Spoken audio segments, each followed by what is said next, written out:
ಸಚಿವರ ಮಕ್ಕಳಿಗೆ ticket confirm ಎನ್ನಲಾಗ್ತಾ ಇದೆ. ಆದರೆ ಸಿಎಂ ಪುತ್ರನಿಗೆ ಮಾತ್ರ ಟಿಕೆಟ್ ಬಗ್ಗೆ ಏನು ಚರ್ಚೆ ಆಗಿಲ್ಲ. ಸಚಿವರ ಮಕ್ಕಳಿಗೆ ಟಿಕೆಟ್ ಖಾತ್ರಿ, ಆದರೆ ಯತೀಂದ್ರಗೆ ಸಿಕ್ಕಿಲ್ವಾ? ಯತೀಂದ್ರಗೆ ಟಿಕೆಟ್ ಕೊಡಿಸೋದಕ್ಕೆ ಸಿಎಂ ನಿರಾಕರಿಸಿದ್ ಯಾಕೆ? ಸಿಎಂ ಸಿದ್ದರಾಮಯ್ಯ ನಡೆ ಹಿಂದಿದೆ ಹಲವು ಲೆಕ್ಕಾಚಾರಗಳು. ಪುತ್ರನಿಗೆ ಟಿಕೆಟ್ ಕೊಡಿಸದೆ ಸಿಎಂ ಏನು ಸಂದೇಶ ರವಾನೆ ಮಾಡಿದ್ದಾರೆ ಹಾಗಿದ್ರೆ? ಸುಮಾರು 5ಕ್ಕೂ ಹೆಚ್ಚು ಸಚಿವರ ಮಕ್ಕಳಿಗೆ ಈ ಬಾರಿ ಟಿಕೆಟ್ ನೀಡಲಾಗಿದೆ. ಕಾರಣ ಗೆಲ್ಲಬೇಕು ಅಭ್ಯರ್ಥಿಗಳು ಕಾಂಗ್ರೆಸ್ನಿಂದ ಅಂತ. ಯತೀಂದ್ರರಿಗೆ ಯಾಕಿಲ್ಲ? ಡೀಟೇಲ್ಸ್ ಕೊಡ್ತಾರೆ ಶಿವಪ್ರಸಾದ್, ಲೈವ್ ನಲ್ಲಿ ಜಾಯ್ನ್ ಆಗ್ತಾ ಇದ್ದಾರೆ. ಶಿವಪ್ರಸಾದ್, ಏನಿದು ಸಿಎಂ ಸಿದ್ದರಾಮಯ್ಯನವರ ಲೆಕ್ಕಾಚಾರ? ಅಂದ್ರೆ ಪುತ್ರನನ್ನ ರಾಜ್ಯ ರಾಜಕಾರಣಕ್ಕೆ ಸೀಮಿತವಾಗಿ ಇಡೋದಕ್ಕ ಹೇಗೆ?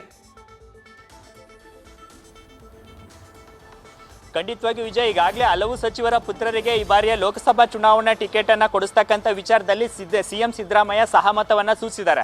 ಜೊತೆಗೆ ಹೈಕಮಾಂಡ್ ನಾಯಕರ ಹತ್ತನ್ನು ಕೂಡ ಬಲವಾದಂಥ ಮನವಿಯನ್ನ ಸಲ್ಲಿಸಿದ್ದು, ಯಾವುದೇ ಕಾರಣಕ್ಕೂ ಕೂಡ ಕಳೆದ ಸಾರ್ವತ್ರಿಕ ಚುನಾವಣೆ ಇರ್ಬೋದು, ಈಗಿನ ಲೋಕಸಭೆ ಚುನಾವಣೆಯಲ್ಲಿ ಪುತ್ರ ಯತೀಂದ್ರ ಸಿದ್ದರಾಮಯ್ಯ ಅವರಿಗೆ ಅವರ ಹೆಸರನ್ನ ಎಲ್ಲೂ ಕೂಡ ಪ್ರಸ್ತಾಪ ಮಾಡಿಲ್ಲ.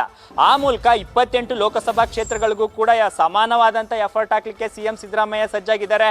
ಜೊತೆಗೆ ಮುಂಬರಲಿರುವ ಯಾವುದೇ ವಿಧಾನ ಪರಿಷತ್ ಇರ್ಬೋದು, ವಿಧಾನ ಪರಿಷತ್ ಕಳಿಸ್ತಕ್ಕಂಥ ಲೆಕ್ಕಾಚಾರದ ಜೊತೆಗೆ ಈಗೇನಾದರೂ ಸಿದ್ದರಾಮಯ್ಯ ಅವರು ತಮ್ಮ ಪುತ್ರ ಯತೀಂದ್ರ ಸಿದ್ದರಾಮಯ್ಯ ಅವರಿಗೆ ಲೋಕಸಭೆ ಚುನಾವಣೆಗೆ ಟಿಕೆಟ್ ಅನ್ನ ಕೊಡಿಸಿದ್ದೆ ಆದ್ರೆ ಸಹಜವಾಗಿ ಈ ವಿಚಾರವನ್ನ ಇತರ ಪಕ್ಷಗಳು ಕೂಡ ರಾಜಕೀಯವಾಗಿ ಅಡ್ವಾಂಟೇಜ್ ಆಗಿ ತೆಗೆದುಕೊಳ್ತಕ್ಕಂಥ ಸಾಧ್ಯತೆ ಇದೆ.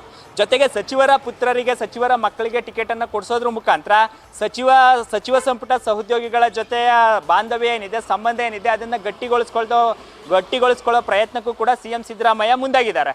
ಇದರ ಜೊತೆಗೆ ಈಗಾಗಲೇ ಸಚಿವರ ಮಕ್ಕಳನ್ನ ಟಿಕೆಟ್ ಕೊಡಿಸೋದ್ರ ಮುಖಾಂತರ ಈ ಜವಾಬ್ದಾರಿಯನ್ನ, ಅಂದ್ರೆ ಈ ಚುನಾವಣೆಯ ಜವಾಬ್ದಾರಿಯನ್ನ ಆಯಾ ಸಚಿವರೇ ಹೊರಬೇಕು ಎಂಬತಕ್ಕಂಥ ಸಂದೇಶವನ್ನು ಕೂಡ ಸಿಎಂ ಸಿದ್ದರಾಮಯ್ಯ ರವಾನೆ ಮಾಡಿದ್ದಾರೆ. ಜೊತೆಗೆ ಈಗ ಹೈಕಮಾಂಡ್ ಮಟ್ಟದಲ್ಲೂ ಕೂಡ ಏನಾದರೂ ಸಿದ್ದರಾಮಯ್ಯ ಅವರು ತಮ್ಮ ಪುತ್ರನಿಗೆ ಲೋಕಸಭೆ ಚುನಾವಣೆ ಟಿಕೆಟ್ಗೆ ಬೇಡಿಕೆ ಇಟ್ಟಂತ ಸಂದರ್ಭದಲ್ಲಿ ಸಹಜವಾಗಿ ಹೈಕಮಾಂಡ್ ಬೇರೆಯದೇ ದೃಷ್ಟಿಯಿಂದ ನೋಡ್ತಾ ಇತ್ತು.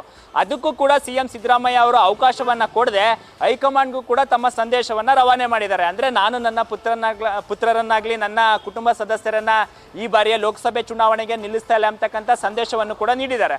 ಜೊತೆಗೆ ಲೋಕಸಭೆ ಚುನಾವಣೆಯ ಫಲಿತಾಂಶದ ನಂತರ ಹೈಕಮಾಂಡ್ ಬೇರೆ ಏನಾದರೂ ತೀರ್ಮಾನಗಳನ್ನು ತೆಗೆದುಕೊಂಡದ್ದೇ ಆದಲ್ಲಿ ಸಹಜವಾಗಿ ಅಂದ್ರೆ ಕುಟುಂಬ ಸದಸ್ಯರನ್ನ ಹೊರಗಿಟ್ಟು ನಾನು ಆಡಳಿತವನ್ನ ನೀಡ್ತಾ ಇದ್ದೀನಿ ಎಂಬತಕ್ಕಂಥ ಸಂದೇಶ ನೀಡಲಿಕ್ಕೆ ಸಿಎಂ ಸಿದ್ದರಾಮಯ್ಯ ಅವರು ಈ ಮೂಲಕ ಹೈಕಮಾಂಡ್ಗೆ ಮತ್ತೆ ಪಕ್ಷದಲ್ಲಿರ್ತಕ್ಕಂಥ ನಾಯಕರಿಗೆ, ಸಚಿವರಿಗೆ ಈ ಸಂದೇಶವನ್ನ ರವಾನೆ ಮಾಡಿದ್ರೆ ಎಂಬತಕ್ಕಂಥ ಚರ್ಚೆಗಳು ಕೂಡ ಶುರುವಾಗಿದ್ದಾವೆ.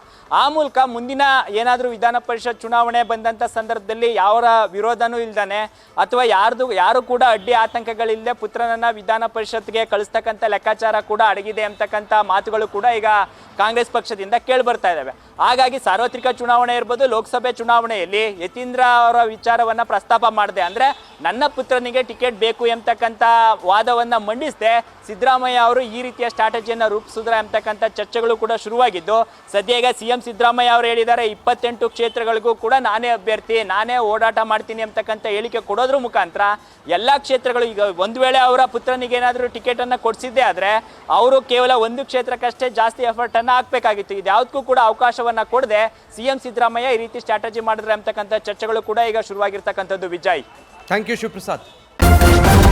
ನ್ಯೂಸ್ ಫಸ್ಟ್, ನಿರ್ಭೀತಿಯಿಂದ ನಿಮ್ಮ ಪರವಾಗಿ.